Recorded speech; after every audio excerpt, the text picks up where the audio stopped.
Hola amigos, ¿qué tal? Sean ustedes bienvenidos a la entrevista. Hoy se encuentra con nosotros Ricardo Manuel Rojas. Él es autor del libro Realidad, Razón y Egoísmo, el pensamiento de Ayn Rand.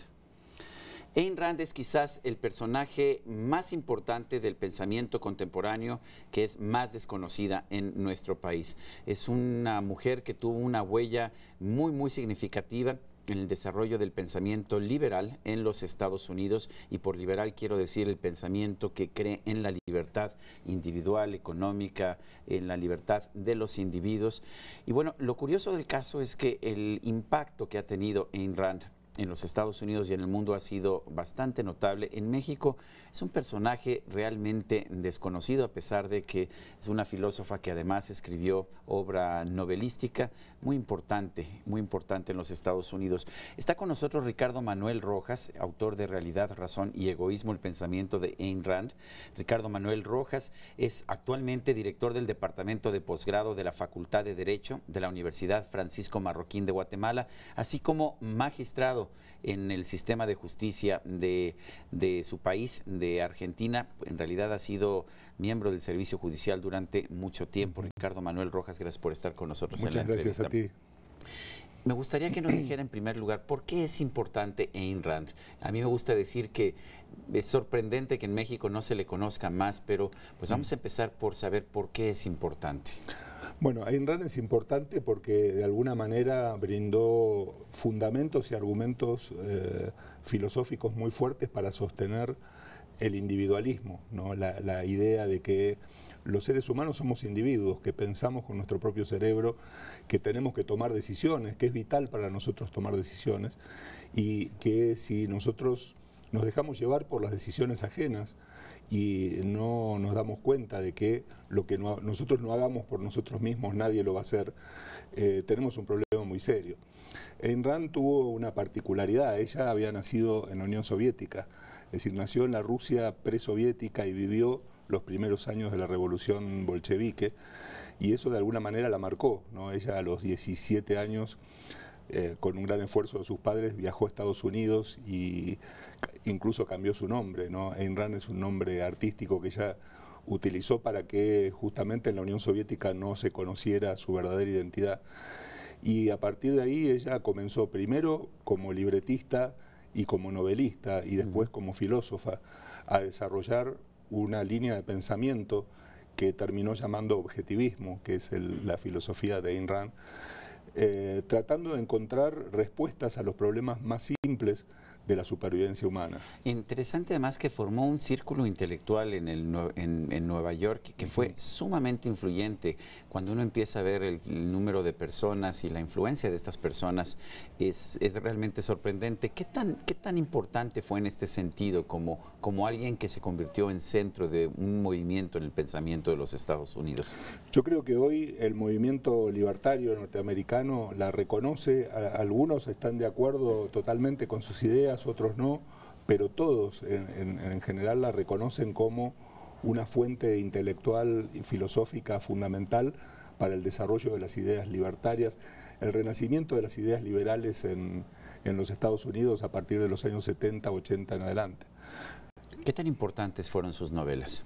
Bueno, las novelas tuvieron muchísimo éxito en los Estados Unidos.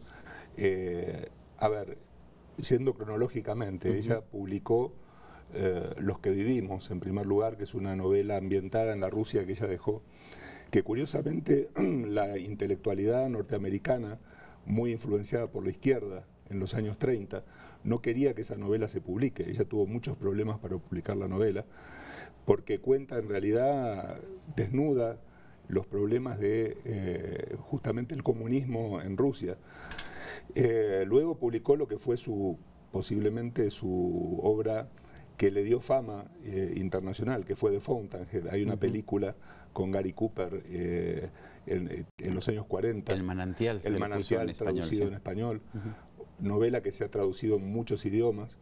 Y su obra cumbre, su última novela, luego de eso ella ya no pudo escribir más ficción y tuvo que dedicarse a la filosofía, que es La rebelión de Atlas. Es realmente ahí... Atlas shrugged, Atlas tembló en inglés, en el original. Atlas se encoge de hombros, sí. ¿No? Atlas con el mundo sobre sus espaldas, y en algún momento decide encogerse de hombros, el mundo empieza a revolotear. que curiosamente el nombre original que iba a tener esa novela era The Strike, la huelga, porque lo que plantea es qué pasaría en el mundo si la gente talentosa, la gente que mueve el mundo, la gente que hace cosas, de repente decidiera no utilizar más su cerebro, no trabajar más para otros, dejar de servir de esclavo para los demás. Decía Ricardo que deja de escribir novela porque ya no puede escribir novela, que escribe filosofía. ¿Qué significa eso de ya no puede escribir novela? Y porque luego de escribir una novela como Atlas Shrugged, que a ella le llevó alrededor de 12 años escribirla, era muy difícil. Ella tenía algún bosquejo de alguna novela posterior, pero ya no había argumentos para ella ya tenía sus ideas muy bosquejadas. De hecho, en La rebelión de Atlas, en la última parte, hay un personaje que sale por la televisión y da un discurso clandestino a toda la gente. Ese discurso en la novela son unas 40 o 50 páginas. Y esa es la base de la filosofía de Ayn Rand escrita en esa novela. Los años posteriores, las 2 décadas siguientes, las dedicó a desgranar esas 40 páginas en sus libros de filosofía. Ricardo, si quisiéramos explicar en unas cuantas palabras cuál es esta filosofía que empieza a bosquejar en sus novelas y que después ya desarrollará en obras posteriores, ¿cuáles serían los elementos fundamentales de la filosofía de Ayn Rand? Ayn Rand dividía la filosofía en 5 ramas. Metafísica, que es el estudio de la realidad.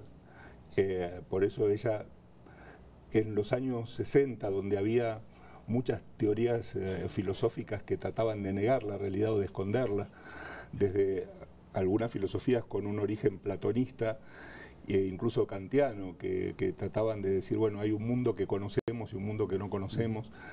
Ella decía que un ser humano no puede sobrevivir si primero no acepta la realidad tal como es. La realidad está por encima de la conciencia del hombre. ¿De ahí surge el término objetivismo? De ahí surge el término objetivismo, porque ella decía que el hombre debe ser objetivo al reconocer la realidad, al reconocer su método de conocer la realidad, que es la razón, al elaborar sus valores éticos, debe reconocer esa naturaleza humana y esa realidad, y al comportarse respecto de los demás. La objetividad para ella era fundamental. Entonces, primera rama, metafísica, concepto fundamental, realidad.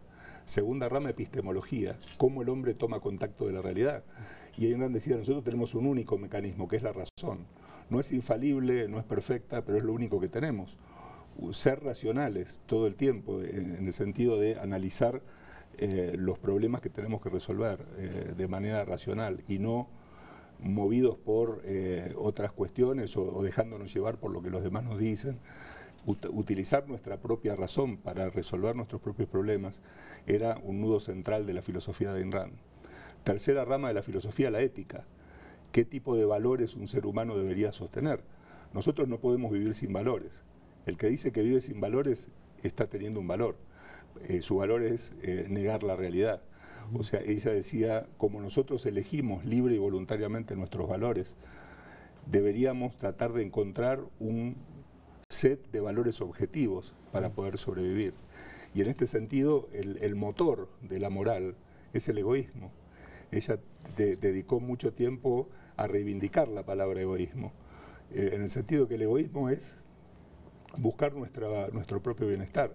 A pesar de todo lo que nos han dicho que ser egoístas le hace daño a la sociedad, ella, tengo entendido que sostenía que no, el egoísmo individual lleva al beneficio colectivo. Exacto, y además, si se toman el trabajo de buscar la definición de egoísmo del diccionario de la Real Academia Española y le quitan todos los adjetivos, lo que te queda es la propensión a buscar el propio bienestar. Y eso hacen todos los animales, incluso los seres humanos, incluso los que dicen que no lo hacen. Entonces, ella defendía fuertemente esta idea de que cada uno de nosotros debe buscar nuestro propio camino sabiendo que nuestra propia vida es lo más importante que tenemos. Entonces, metafísica, realidad, epistemología, razón, en valores, egoísmo. ¿Y cuáles serían las otras 2 ramas? La política, que es cómo interactúan los seres humanos entre sí. Ella en ese sentido defendía el capitalismo. Para ella el capitalismo era el sistema social basado en el reconocimiento y protección de los derechos individuales. Había un principio fundamental en la filosofía de Ayn Rand que unía la moral con la política, y ese principio es ningún hombre tiene derecho a iniciar el uso de la fuerza contra otro. La no agresión, el principio es, si la agresión queda fuera de la relación entre los seres humanos, estas relaciones son libres, son voluntarias, cada uno puede hacer su vida y hacer de su vida lo que quiera, en la medida en que no agreda a los demás y que no sea agredido por otros. Y en realidad este principio de no agresión, que fue seguido por muchos pensadores liberales, lo importante de Ayn Rand es que le puso fundamentos filosóficos. ¿Por qué la no agresión? Porque si reconocemos la realidad, somos el tipo de animal que somos. Si reconocemos que epistemológicamente lo que tenemos que hacer es usar nuestra propia razón para resolver nuestros problemas, necesitamos libertad, no agresión. Si tenemos que buscar nuestros propios valores y regirnos por ellos, necesitamos no agresión. La no agresión es esencial para que los seres humanos sobrevivan.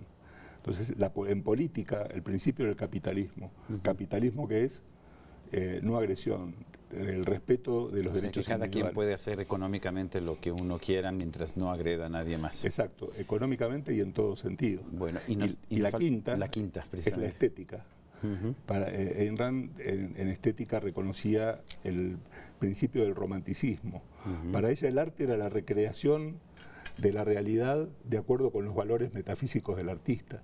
Entonces ella decía, uno puede reconocer cuáles son los valores de un artista examinando su arte. Y ella dedicó un libro muy interesante, el Manifiesto Romántico, a desarrollar los fundamentos filosóficos del arte. ¿Por qué, Ricardo, un jurista como usted se siente atraído por Ayn Rand? Mira, yo descubrí a Ayn Rand cuando era estudiante en la universidad. Imagínense que los abogados nos dicen dos cosas. Una, los derechos emanan de Dios. Y entonces uno tiene que aceptar que uno es libre porque Dios lo hizo libre. Entonces el que no quiere aceptar eso no tiene ningún fundamento para el derecho. O nos dicen los derechos emanan de la sociedad, el Estado, el positivismo jurídico. Hay una norma y uno acata la norma y la colectividad le dice, establece el derecho. A mí cuando era estudiante ninguna de las dos soluciones me parecía satisfactoria. Entonces un día descubrí una frase de Ayn Rand donde dice, el fundamento de los derechos del hombre no es la ley de Dios ni la ley de Congreso alguno, es la ley de identidad. Porque el hombre es el hombre, tiene derechos. Ella desarrolló una visión del justnaturalismo, pero sin base religiosa, o sea, es la propia naturaleza de nosotros como seres humanos. El simple hecho de ser individuos nos da los derechos. Exacto, porque los derechos son necesarios para que nos podamos desarrollar como seres humanos. Por estas características nuestras de no ser infalibles, de tener que tomar decisiones, de tener que elegir nuestros valores.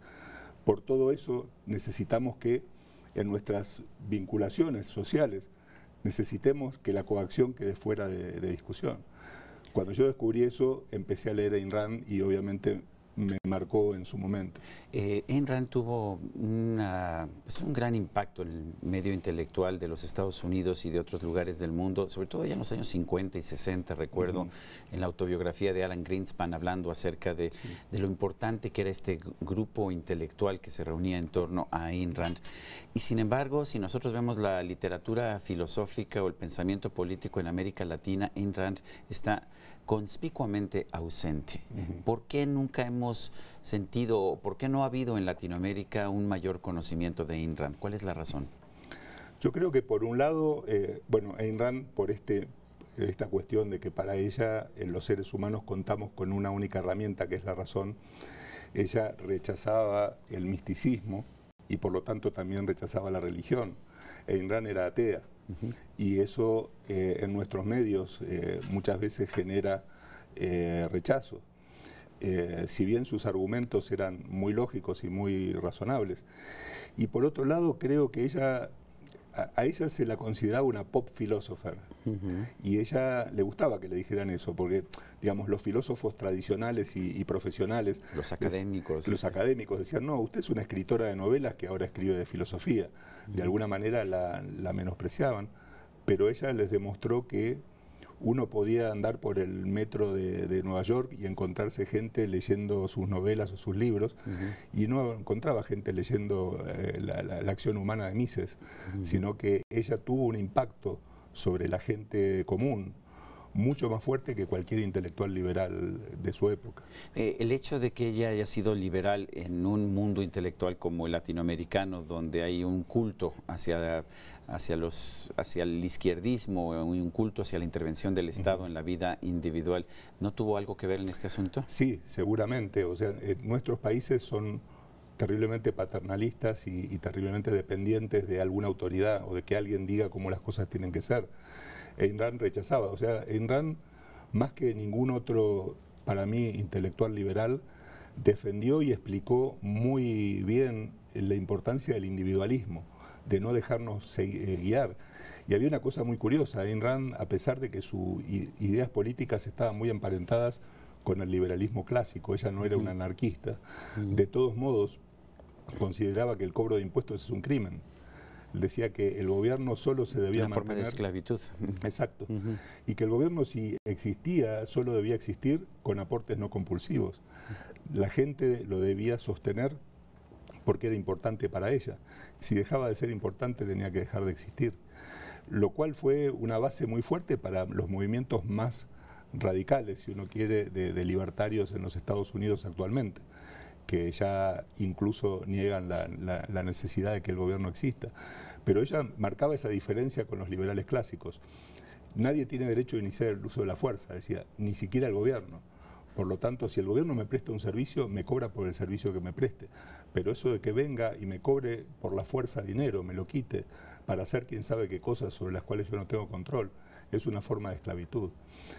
Y eso, obviamente, en nuestros países es difícil de terminar de digerir, ¿no? Nosotros estamos acostumbrados a que haya gobiernos fuertes que hagan cosas, aunque después no hagan nada. Y la gente quiere esos gobiernos fuertes. Sí. Lo interesante del caso es que el liberalismo no se ha enraizado en América Latina porque esta idea de que el gobierno tiene que ser fuerte y el gobierno tiene que imponer su voluntad sobre la del individuo. Es que la gran diferencia, creo, de Ayn Rand con otros pensadores liberales es que muchos pensadores liberales te sostienen que la libertad es buena porque es eficiente. O sea, vamos a vivir mejor, claro, vamos a producir más riqueza. Ella defendía la libertad en términos morales.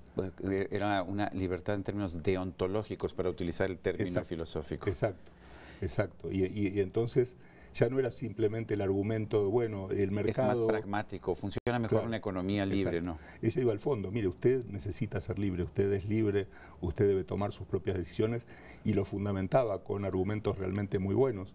Y por eso es que tuvo tanta cabida en la juventud.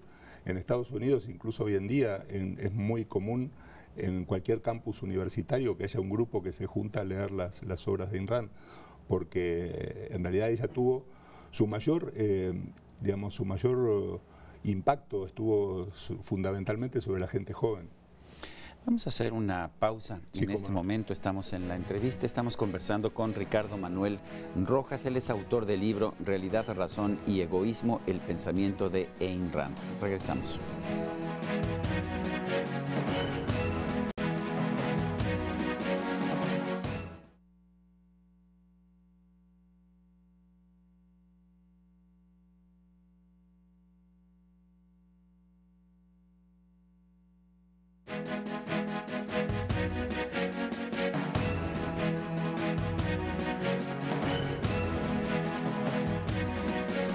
Continuamos en la entrevista, estamos conversando con Ricardo Manuel Rojas, autor de Realidad, Razón y Egoísmo, el pensamiento de Ayn Rand. Ayn Rand, una pensadora liberal, libertaria, liberal en el buen sentido de la palabra, creyente en las libertades individuales, muy desconocida en América Latina, muy influyente particularmente en los Estados Unidos. ¿Cuál era el concepto de propiedad de Ayn Rand? ¿Por qué lo consideraba importante? Bueno, basado en el principio de no agresión, una característica fundamental que el ser humano que hay que reconocerle al ser humano, es la posibilidad de apropiarse y disfrutar del fruto de su esfuerzo, de su trabajo. Digo, una persona, ella decía, una persona que es libre de producir, mientras otras son libres de usar el fruto de su trabajo, es un esclavo. De modo que para ella el derecho de propiedad era un corolario necesario de la libertad, y ella era muy defensora del derecho de propiedad. De hecho, su definición de capitalismo era el sistema social basado en el reconocimiento y protección de los derechos individuales, incluyendo el derecho de propiedad, en el que toda propiedad es privada. Toda propiedad es privada, no había para ella propiedad pública. No, y porque al no existir impuestos en su concepción, habría seguramente oficinas del gobierno que funcionarían en algún lugar, pero ese lugar no necesariamente tampoco tiene que ser público, puede ser un lugar rentado. Entonces ella no reconocía al Estado tener propiedad. Los únicos que pueden tener propiedad por definición filosófica son los seres humanos. Cuando un grupo tiene propiedad, en realidad el derecho de propiedad como un condominio es la extensión del derecho individual, del derecho de propiedad de cada uno de los miembros. Por lo tanto, un grupo como tal no puede tener más derechos que los de cada uno de sus miembros, y ella no reconocía que pudiera haber otra propiedad que la propiedad privada. Ayn Rand también le dedicó tiempo a reflexionar sobre el concepto de felicidad. Sí. ¿Qué tan importante era la felicidad para ella? Y es fundamental, porque en realidad el motor fundamental de un hombre, de una persona, es alcanzar la felicidad, entendida como alcanzar en plenitud los valores, desarrollar en plenitud los valores de cada uno. Los seres humanos nos fijamos metas. Una de las características y de los valores más importantes de un ser humano es el propósito. El propósito es aquello que nos mueve para actuar en la vida. Por ejemplo, le pueden enseñar las reglas del ajedrez y puede saber cómo mueve cada ficha, pero si a uno no le explican que el propósito del juego es vencer al rey del contrincante, uno se puede pasar moviendo fichas. En cambio, uno tiene un propósito, busca una meta. Cuando la alcanza por los métodos, digamos, persiguiendo sus propios valores, alcanza esas metas. El alcance de esas metas es la felicidad para Rand. Y uno actúa y uno vive precisamente buscando conseguir o alcanzar sus propias metas. Y ella decía, aquellos que niegan la felicidad es porque sus valores no son lo suficientemente claros como para poder perseguir objetivos razonables y alcanzarlos. Muchas veces, mucha gente que niega que la felicidad pueda ser posible, en realidad lo que está escondiendo es que o no ha hecho lo suficiente para tratar de lograr o alcanzar sus metas, o sus metas están equivocadas y no las puede alcanzar por los medios que está empleando. Y esto genera frustraciones, genera un montón de problemas en la gente. Por eso Ayn Rand decía, busquemos valores adecuados a un ser humano, busquemos metas adecuadas, y cuando las alcancemos seremos felices. Vamos a hacer una pausa, estamos en la entrevista. Estamos hablando con Ricardo Manuel Rojas, autor del libro Realidad, Razón y Egoísmo, el pensamiento de Ayn Rand.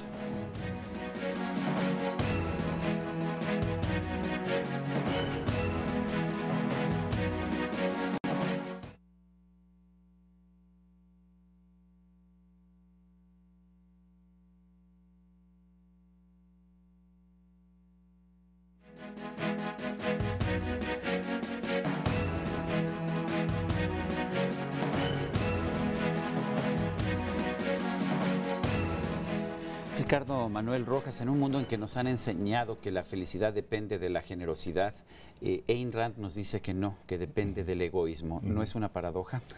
Es una paradoja, pero que está fundada en la mala interpretación de los conceptos. El egoísmo no significa que uno va a alcanzar cualquier meta por cualquier medio, porque si uno deja de comportarse como un ser humano racional para alcanzar una meta, en realidad está entregando mucho más de lo que recibe, está entregando su propia persona, y esto no es egoísmo, al contrario, ella diría eso es altruismo.